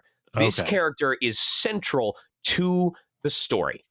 And the fact that I booked this character, who is impossible to miss throughout your gameplay, because this is, if I'm getting selfish for a moment, I do not mind what characters I play, but I always enjoy when I book a character who you literally cannot finish the game without running into, because it basically guarantees that I get to hear my performance, or that if someone does like a playthrough on YouTube, that I can find myself at some point. So to voice a character who is present in every major aspect of the game, who follows you on your adventure to the very end, the very, very end of your playthrough, and then basically gives you the final send-off before walking off into the distance and leaving you to your own devices, that was emotionally overwhelming for me. That's so cool. I was singing the opening theme song to this game on my way to the studio, tearing up because I could not believe that I'm going to cry talking about it right now. I could not believe that I was about to become a permanent part of the legacy of this game that helped define my childhood. And even though it probably was dead in terms of online gameplay within a year of it coming out. This was no Monster Hunter Wilds, Yeah. But to me, it was one of the most important moments of like, this is why I'm in this career. I got to take something from my own life and immortalize it and be a part of it. And there's no way I would have been part of it if I hadn't been doing everything I'd been doing up until now. Um, and so that is a major example of like just on a personal front of it may not mean much to you guys, but it means a lot to me. So, but that's the important thing, though. It doesn't matter what it means to other people. It matters. It means to you, and that's an awesome story. Like that's so cool that you got to do that. right. So I don't know if this story is going to be as long. So obviously people are like, oh, what was it like being cast in Breath of the Wild? And my honest answer is I was scared shitless. Because I grew up Yeah. during the Zelda CDI era, and the CDI games were the only other example of a voiced Zelda game. So my brain immediately went to the idea of if you blow this, people are going to look at this and go, this is why it should have never had voice acting to begin with. Why did they try again? You know? Mhm. So I actually did not have any sort of excitement. I had excitement over the character, but I did not have excitement over the concept of my performance being publicly accessible until about a month or two after the game had come out, and I had empirical evidence from the internet that people did not want me dead. You know what I mean? Mhm. And I'm very grateful that although there were a lot of folks who were like, oh my God, these voices, the Japanese is way better, the vast majority were going, oh, Rivali is such an asshole. I love his performance. It's so good, you know? Mhm. But the audition process, people know me as the Birds, but originally I was only cast as the Great Deku Tree. And that Okay. almost didn't happen because so I did my initial audition, didn't know what this project was for at the time. It was codenamed To Hell and Back. I actually thought it was a Dragon Quest game because of the way that the names were codenamed. I get the call back while I am visiting my then girlfriend, now wife, but back then it was one of my 2 yearly long distance visits, and it was supposed to be there for a week. And Mhm. 2 days in, I get notified that I've been selected for a callback, and they ask if I'm able to come in that Thursday. I think it was Tuesday when I got the notice. And by then, I had slowly pieced things together and went, I think I know what this is for. And if this is for what I Mm. think it is, I did not want to be doing my callback audition on a laptop in the middle of the Midwest on a Wi-Fi connection, you Yeah. know? So I told my girlfriend, now wife, how are you supposed to refer to it when they've changed relationships? Do I say my then I girlfriend? always I refer to my wife as my ex-girlfriend because she's no longer my girlfriend. She's now my wife. But then it sounds like I broke up with them for I Breath of know. the Wild, which I can't honestly even is valid, but I can't still. even take credit for that joke. That's from Comedy Bang Bang, but I like to steal it every now and then. Right. But no, my wife is still my girlfriend, and she's my best friend, which makes it really awkward when we get to the friends with benefits part. Um, I told her I love you so damn much, but I think I know what this project is for, and I want to give myself every possible chance that I have to be booked on this. And she understood. She was very upset, but she understood. And so I paid full price for a change ticket the following day to go back and be there in studio. And they told us to prepare 3 characters for the callback. And so I went for a character that I felt very confident about, a character that I felt was within my wheelhouse, and then a third character that was just completely different from the other 2, which was ending up being the Great Deku Tree. Because I wanted to surprise them with my range, which I think was a really good call. And so I went in and I did my callback and I did the first 2 characters. My wife has just telegrammed me to force me to say the part that she told me before I left, which was, Mhm. uh, "I trust you, but if you don't book it, I'm breaking up with you." So, all I'm gonna say is, ass too good. It was a foregone conclusion. So, um, anyway, so I do my 2 characters, and they thank me, and I go, "Oh, well, can I do my third character?" And they go, "Which character did you want to do?" And I said, "Oh, I wanted to do the character that would later be known as the Great Deku Tree." And they went, "Oh, don't worry about that, bud. You know, we've got a lot of guys with very very big chests, very deep voices. We've definitely got that covered." And I had a choice. I could have said, "Oh, okay, well, thank you anyway," and left the studio. And for whatever reason, I decided that I wanted to have my third character. And I said, "Hey, I totally understand. And if you decide you do not care for it, I get it."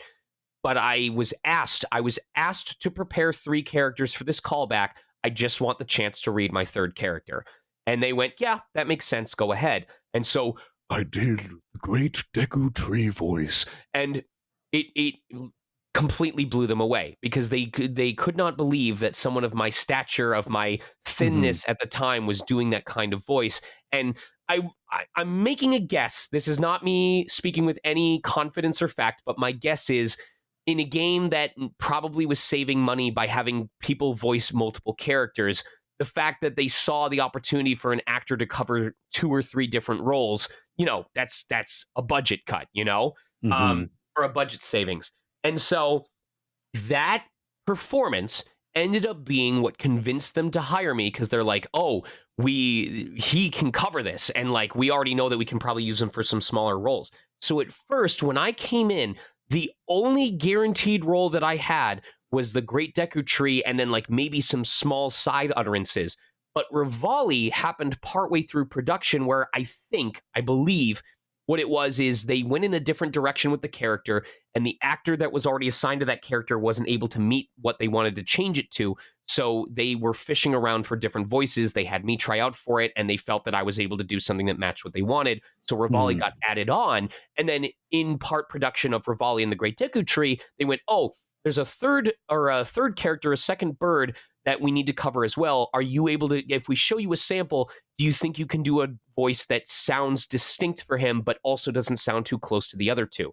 So all of that to say that if I had not put my foot down in that moment, if all of these little factors, if I hadn't gone in person, I truly believe, if I hadn't asked to be given my chance for my third character, if I hadn't delivered when that moment came, if I hadn't practiced ahead of time when I got the call back and said, here's the 3 characters I think I want to do, if I had not booked that giant tree that most people never bring up at my table, the Mhm. birds probably would have never happened. And that is the perfect mix of understanding my strengths, understanding the value of going for the shocker, for the contrast, understanding Mhm. my worth as an actor, not at any point going, why on earth would they hire me for a project this big? I had all the opportunity to go, oh my God, if this is for what I think it is, what chance do I have? And Yeah. it never crossed my mind. Instead of going, what chance do I have? I went, how cool would it be if, you know? Mhm. And Mhm. so that passion it made it possible. That willingness to go, I am passionate about this and I know I want to have this character heard. Please give me the chance. Just giving them the option to say yes instead of no preemptively, I think made all the difference. And so when I got that email that said you are booked as this character and it was officially real and they hadn't changed their minds and I was going in to record for this launch title that ended up being the only Zelda game to ever outpace Ocarina of Time, that was definitely a holy That's shit so moment for me. that's amazing. Like I it's one of those things like hearing that story, and it's going to sound cheesy. I have so many emotions that I don't know how exactly to express them, but it made me so happy to listen to. That's the easiest way I can express it, is that it just made me happy to listen to that. That's awesome. This is, I promise this is not being me being egotistical. It is just me recognizing something that currently is fact. I distinctly remember growing up as a kid and being in Toys R Us while my parents were shopping around, and they would just leave me in the video game area because they could do all the secret Christmas shopping they wanted, and I would be totally Yeah. content. I Mhm. remember initializing the ruining of my spine, craning my neck up, playing the Ocarina of Time demo, and visiting, the Kokiri Forest for the 12th time, and running into the Great Deku Tree for the first time, and maybe doing the first dungeon for the first time. The fact that I'm going to look at how many billions of people, current world population, there are 8.062 billion people on this planet, right? Mhm. We have crossed the threshold. There are over 8 billion people on this planet. There is only one English voice of the Great Deku Tree. Oh, that's a cool way to look at it. That's a really cool way to look at it. That I got nothing. I have no way to put a better button on the episode than that, man. That's awesome. I hope that when there's a second, if it's not me, I hope that the person coming in can feel that same sense of empowerment of you are capable, It is possible. You just have to believe in yourself. And thank you for having me today. Like, I'm glad that I got to share a lot of the passion that got me into this to begin with. That I tell it to my guests, not that you were nervous to come on, but whenever I have friends or something like that who have never been on a podcast before, they say, well, I don't know how much I know about the game. Like, all I ask for is passion. If you're passionate about a game, that takes you that provides it's such a boost. It can take you very far. And your Mhm. story of just going through that, of like the passion that you have for the work that you do, shows how far it has taken you. Like, you look at your credits and your passion has taken you far. And I don't think it I understand, like, your disclaimer or reticence to like to I guess self-congratulate too much, because it can bleed into, it can be interpreted, I should say, as arrogance. But I do think there's a big difference between arrogance and confidence. Right. And I feel some people think, oh, they usually, people associate arrogance with too much confidence, and I understand how that can happen. But like, to me, confidence is like, it's being, confident in yourself. But sorry, arrogance is confidence with ego. Um, and then confidence is just the lack of, like, it's not that you don't have an ego, but like, you are confident in your abilities, but you understand that there are other people who are just as good or better or whatnot. And if there are people who aren't quote unquote as good as you, that doesn't mean they won't ever, there's no animosity or judgment about skill I'm level. It's so just, glad you brought this up because literally what I wrote yesterday, and this was, are you familiar with the actress Deborah Wilson? yes, she was on Mad TV, if I remember So correctly. yes, yes, yes. So the phrase that she quoted when I took a workshop with her that I always keep to myself is, "It didn't have to be me." 6 simple words. It didn't have to be me. There are 8 billion people on this planet, and I'm sure in all of that 8 billion, there is probably someone else, if not hundreds, if not thousands of people who could have given an equally impressive performance as the Great Deku Tree. It didn't have to be me.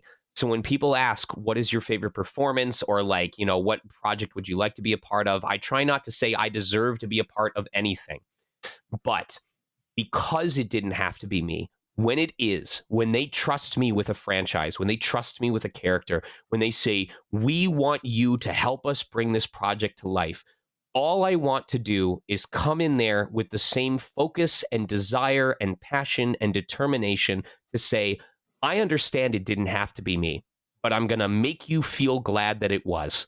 And that's Mhm. to finally go back to the question you asked in the middle of all this. That's my real answer. That is Hey man, you put a button on it. It was a that is callback. There you go. that is my goal going forward in this career. For whatever reason you hired me, because I'm fun, because I have the best fit, or because I have a perfect voice for it, because I have I can accommodate your schedule the best. Whatever the reason you decided that I should be a part of this world is, I hope that when I leave that booth, you turn around and go, "Man, I'm so glad that we chose him." Hmm. Hmm. Well, Sean, I think that's a perfect way to wrap up this episode. I do have some final questions for you, but they are wrap up questions. It's Sure. nothing to do with like the general interview. And there are two of them. One, I always end every interview with a question that I steal from Alan Alda's podcast. Alan Alda has a great podcast called Clear and Vivid, about the science of communication. Not a sponsor, not an he doesn't even know who I am, obviously, but I love he ends all of his interviews with 7 quick questions that invites for or so 7 questions with quick answers. I'm not going to ask all 7 questions; that'd be crazy. There's one or two that I really like in it because I like how it makes people think. So I'm going to ask you this one. One of the ones he asks. What do you wish you really understood? That is not a quick answer. Are you kidding me? You got to give it a no, you don't. No, you it can be you can elaborate. It's fine. I wish I understood why we go to sleep. I wish I understood why we I go to sleep. love that. I wish I understood why we dream. I wish I understood why I can have such a fluid, incredible adventure. I wish I understood why I have dreams where I'm floating above the ground and why that's important to me. I wish I knew why we go to sleep. That's a great answer. That I see. I love that question. You never know what you're going to get. That is a great answer. I wish I knew why we went to sleep. Other than Uh, I mean, to me, it's just that rest is important. As as with everything in life, you need I've two sides of a coin. Just as you're awake, you also need rest, so that way you can have time to I've recharge. heard it said that when we dream, that for the briefest of times, that we have a connection with versions of ourselves from parallel universes. I Um, could totally see that. so I like it. All right. The last question is this is questions from Courtney. Questions from Courtney. Courtney is my wife, and she famously knows nothing. ex-girlfriend. Yeah, sorry, my ex-girlfriend, not wife. Thank you. Thank you for the correction there. But my wife, Courtney, famously, to my listeners, famously knows nothing of the geek culture. Her and I she's not into video games or anime or any of that stuff, which I love because it gives I always ask her for questions because it's always something I would never think of. So, question from Courtney: what is your favorite style of design in architecture? Favorite style of design in architecture? I mean, I wouldn't even know what the names of styles of design and architecture Then are. maybe go with like if you could picture like a visual aesthetic that you see, like, so for example, like Art Deco is BioShock, Art Nouveau is BioShock Infinite, or is there Everything has a BioShock equivalent. what I was going to say, sci-fi is System Shock. We'll just keep going with the Shock series, but no, something like that's just you don't have to necessarily know the name of it. I couldn't tell you other architectural I things. So if you can think of like a media correlation. so there's this place in there's a city called Idlewild in California, and Mhm. Idlewild is located about like 2,000 meters above. It's I forget what the actual if it's like a mile, if it's 10,000 feet, it's elevated. It's like up in the mountains. Mhm. And it's very much a mountain town, and people go there. We sometimes would have this thing called voiceover camp, where we'd have like a weekend retreat and do like seminars and workshops and stuff like that. And a large group of us, like, between 6 to 10 people, would rent out a cabin and stay in that space together. And as someone who grew up in the Midwest, as someone who would fall asleep listening to crickets or frogs or what have you, that aesthetic of like a an abode that is made mostly out of nature's materials, that is, it's got wood and it's got like a rug that's made I'm gonna say faux fur, but like it kind of gives the idea that it's like got like the natural element to it.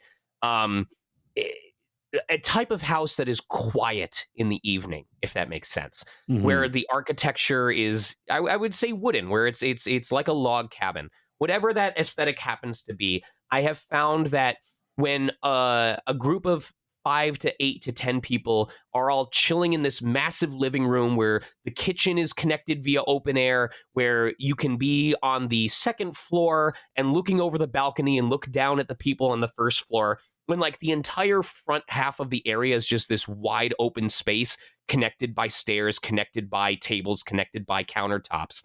And then the bedrooms are obviously separated. It is one of the few times that I feel this sense of calm community that isn't forced but is organic. I love that.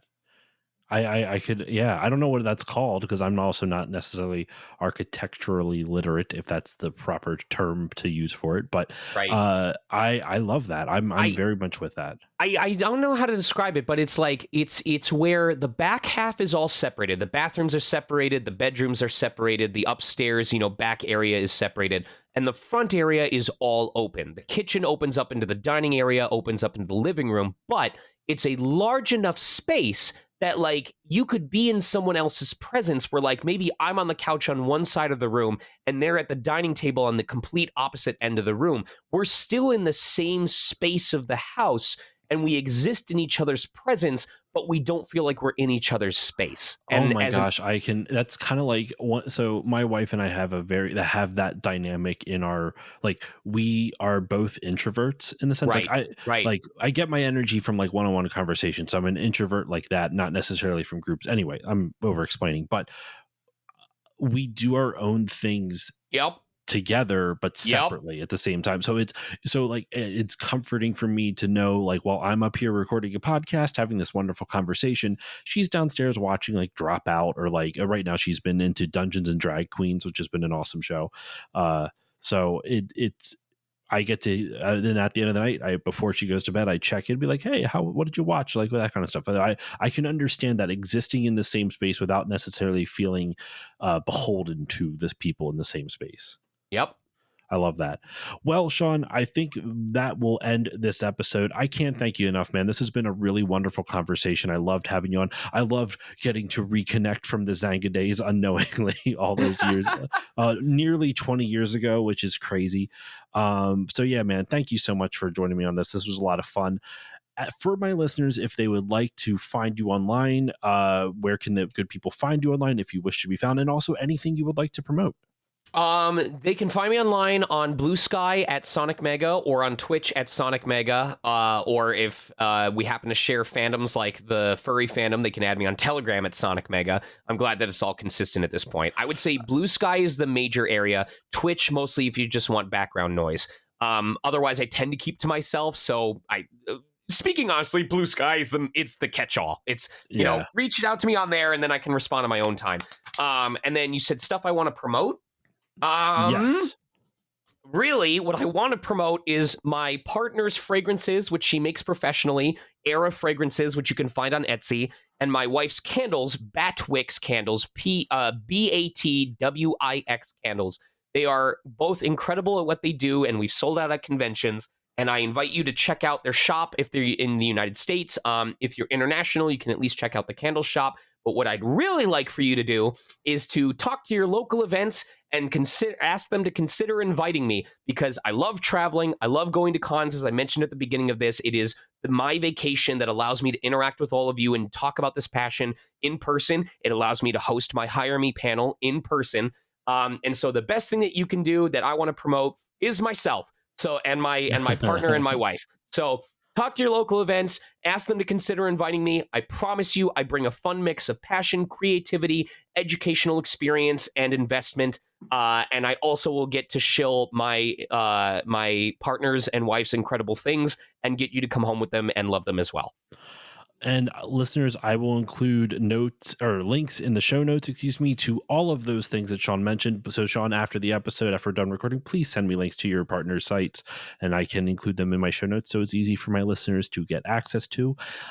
For myself, for those who are maybe new here or longtime listeners, who knows, if you want to follow me on social media, you can follow me mainly on Blue Sky. I am also on Instagram at Still Loading. Actually, no, Blue Sky is at stillloadingpodcast.com. So because I figured out how to link my website as like the handle on there, which was bizarre. It took me forever to figure it out, but now I'm that's like a way to verify yourself. So I guess I'm quote unquote verified. I don't know, but it's at stillloadingpodcast.com over on Blue Sky, at stillloadingpod on Instagram.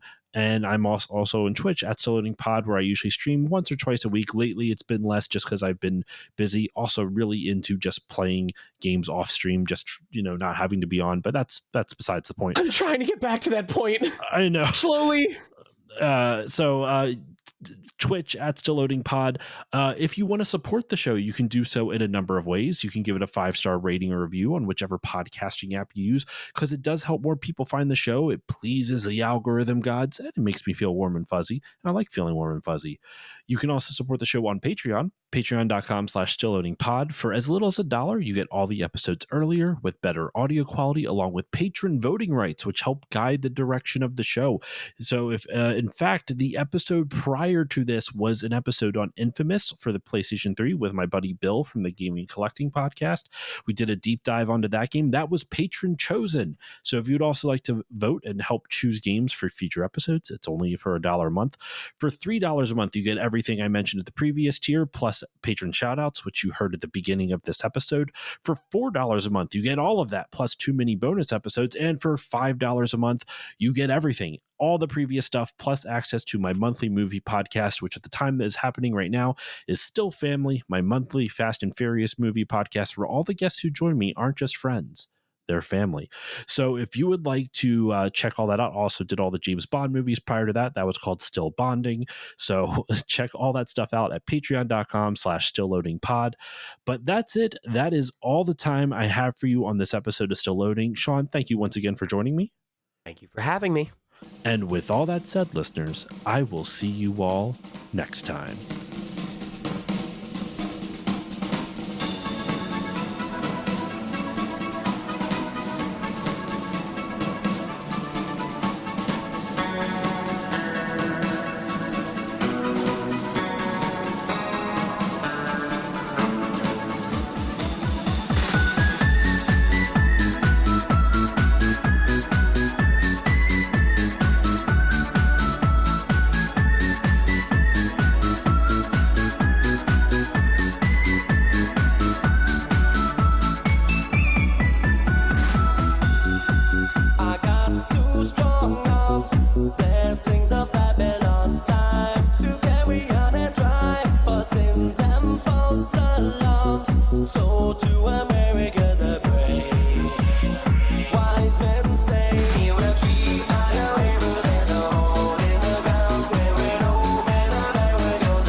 Hello, everyone. Oh, no. No, it's okay. It's okay. No, keep it in. Keep it in. That's perfect. Go ahead. No, do your thing. No worries. I should. Oh, and at the very end of the episode, I'll cut this part out though. I usually say, like, after all the wrap ups, I'll be like, well, that'll do it for this episode of Slow Loading. Sean, thank you very much for joining me. And then I usually leave a pause for you to say, yeah, sure, or whatever. Right. I'm only saying that now because I legit have never told a single guest otherwise, and they always are like, oh shit, I have to say something here. So I just okay. giving you a heads up. But still, like, I'm gonna argue for you to keep all of this in because what an organic beginning. No, Exactly. like that isn't that the ADHD experience of just hearing silence for more than a second and going, oh, that must mean I'm supposed to do something. I'm failing them already. Dude, so, I can relate. I've never been diagnosed with ADHD. Maybe I haven't, maybe I don't know. But I can very much relate to, like, if there's silence, I need to fill it. It cannot be silent. That sensation is the reason why anime dubs in the 90s could not let visuals just exist on their own for longer than 2 seconds. They couldn't just let it show it. They had to speak it. That's why Samurai Jack got so popular, because he came in and he's like, what are you people doing? Don't you understand that art doesn't need voice? Like, let me show you how it's done. I'm going to have entire scenes that go for 45 seconds where no one says anything.